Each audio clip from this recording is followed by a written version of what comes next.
अगर आपका income, cast या डोमिसाइल सर्टिफिकेट काफ़ी दिनों से पेंडिंग दिखा रहा है तो ये वीडियो आपके लिए बहुत ज़रूरी है। क्या आपने भी आय प्रमाण पत्र, जाति प्रमाण पत्र या फिर निवास प्रमाण पत्र के लिए ऑनलाइन करवाया हुआ है और काफ़ी दिन हो गए, हफ्तों हो गए, लेकिन अभी तक आप नहीं पाए हुए हैं अपना सर्टिफिकेट, तो आपके लिए ये वीडियो बहुत ही ज़्यादा ज़रूरी है। कई लोग महीनों तक का इंतजार करते रहते हैं लेकिन उनका सर्टिफिकेट अप्रूव्ड ही नहीं होता।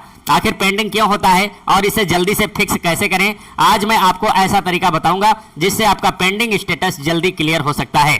सबसे पहले समझ लेते हैं पेंडिंग स्टेटस आता क्यों है, ये पेंडिंग क्यों रहता है। तो इसका कारण यही हो सकता है आपका डॉक्यूमेंट अधूरे या गलत अपलोड हुए हों, और दूसरा वेरिफिकेशन मतलब लेखपाल या अधिकारी अपनी पोस्ट पर खाली हो या छुट्टी पर हो।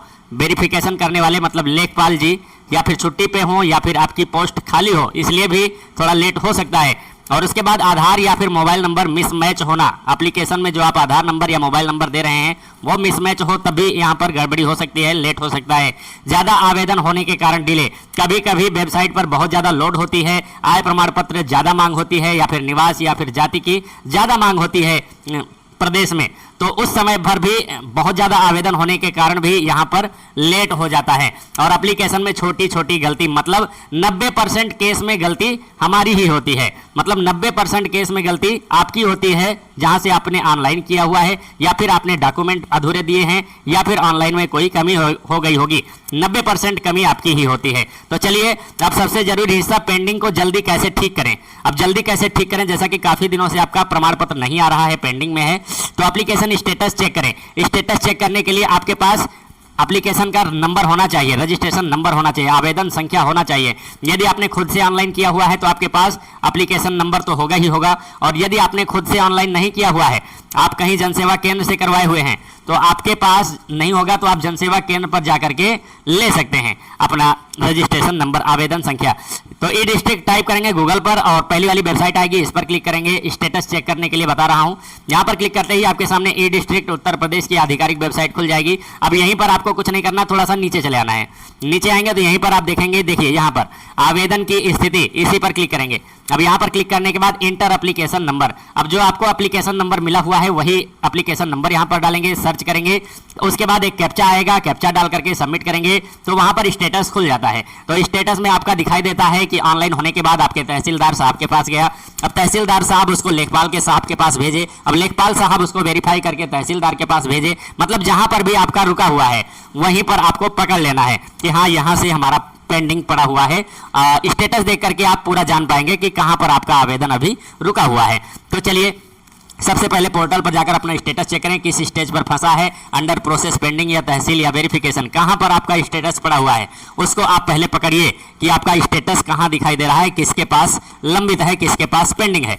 उसके बाद देखिए अपलोड रीचेक डॉक्यूमेंट, एक बार डॉक्यूमेंट को भी अपने चेक कर लीजिए, कहीं आपका डॉक्यूमेंट तो गलत नहीं है जो आपने अपलोड किया हुआ है। आधार कार्ड, राशन कार्ड, पहचान पत्र, फोटो साफ होनी चाहिए, और कोई गलती है तो उसे तुरंत करेक्शन करें। तो तहसील या सीएससी सेंटर पर संपर्क करें। तो मतलब कि पहले नंबर पर तो आप खुद से ऑनलाइन किए होंगे, और यदि आप जनसेवा केंद्र से या सीएससी सेंटर से ऑनलाइन किए हुए हैं तो वहां जाकर के आप पता कर सकते हैं। अगर 7 से 10 दिन से ज़्यादा पेंडिंग है तो सीधे तहसील या सीएससी सेंटर पर जाएं, वहां अधिकारी से रिक्वेस्ट करें, सर डियर मैम मेरा आवेदन पेंडिंग है, कृपया वेरीफाई कर दीजिए। तो लेखपाल वेरिफिकेशन जल्दी करवाएं। ज़्यादातर केस में क्या होता है दोस्तों, आपका आवेदन लेखपाल साहब के पास ही पेंडिंग दिखाई देता है। जैसा कि आप ऑनलाइन करते हैं तो तहसीलदार साहब के पास जाता है, सिर्फ निवास प्रमाण पत्र आपका एसडीएम के पास जाता है, बाकी आय प्रमाण पत्र और जाति प्रमाण पत्र आपका ऑनलाइन करने के बाद तहसीलदार साहब के पास जाता है। तो तहसीलदार साहब उसको उठा करके आपके एरिया के लेखपाल जी के पास भेज देते हैं। तो लेखपाल वेरिफिकेशन जल्दी कैसे करवाएं, कई बार फाइल लेखपाल के पाल अटक जाती है, भीड़ ज़्यादा होती है लेखपाल जी के पास, तो हो सकता है आपका रिपोर्ट लगाने में थोड़ा विलंब हो जाए। तो कई बार फाइल लेखपाल के पास अटक जाती है, अपने क्षेत्र के लेखपाल से संपर्क करें। यह स्टेप सबसे ज़्यादा इंपॉर्टेंट है, यही स्टेप जरूरी होता है दोस्तों, मेन लेखपाल से ही मिलना होता है। लेखपाल साहब यदि रिपोर्ट लगा देते हैं तो आराम के साथ आपका एक दो दिन में आ ही जाता है। तो सबसे जरूरी है लेखपाल का रिपोर्ट लगवाना। उसके बाद देख लीजिए हेल्पलाइन या कंप्लेंट दर्ज करें। अगर फिर भी काम नहीं हो रहा है, अगर फिर भी काम होने में विलंब हो रहा है, लेखपाल साहब से मिल लिए हैं आप फिर भी नहीं हो रहा है, तो आप शिकायत कर सकते हैं। तो ऑनलाइन शिकायत दर्ज करें, इसके बाद आपका काम तेजी से आगे बढ़ने लगेगा। शिकायत कहाँ करेंगे, जैसा कि आपको पता ही है, जन सुनवाई 1076 आप कंप्लेंट कर सकते हैं यहाँ पर कि हमने आय प्रमाण पत्र या जाति निवास के लिए ऑनलाइन किया हुआ है और मैं लेखपाल साहब से मिला भी था, ऐसी ऐसी प्रॉब्लम है, अभी तक नहीं बना हुआ है, कृपया उसको बनवाने का कष्ट करें, कृपा करें। ऐसा आप कर सकते हैं शिकायत। चलिए बोनस टिप्स, कुछ इंपॉर्टेंट टिप्स जो बहुत लोगों को जाननी चाहिए, जो बहुत लोग कम लोग जानते हैं। आवेदन के 3 से 7 दिन बाद फॉलोअप जरूर करें। 3 से 7 दिन बाद आप उसको आवेदन को चेक जरूर करें कि आपका स्टेटस कहाँ है, क्या हो गया। एप्लीकेशन नंबर हमेशा संभाल कर रखें।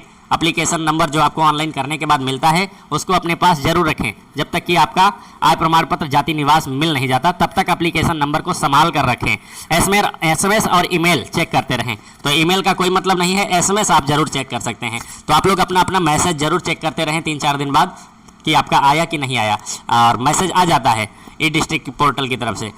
डुप्लीकेट आवेदन बार बार ना करें। यदि आपने आवेदन किया हुआ है तो पहले उसी का स्टेटस चेक कीजिए, बार बार आवेदन मत कीजिए, ऐसा कहा जा रहा है। ये छोटी चीज़ें आपका काम जल्दी करा देती हैं।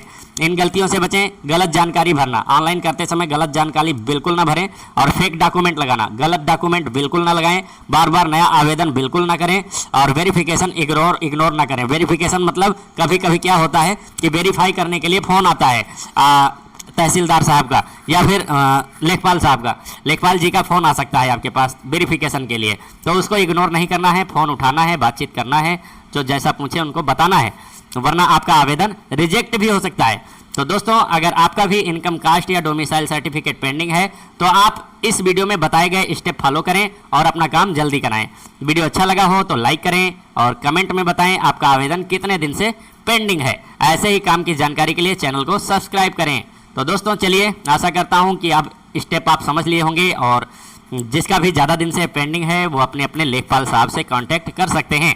तो चलिए दोस्तों, बाय बाय, मिलता हूं किसी नेक्स्ट वीडियो में। तब तक के लिए बहुत बहुत धन्यवाद। जय हिंद दोस्तों।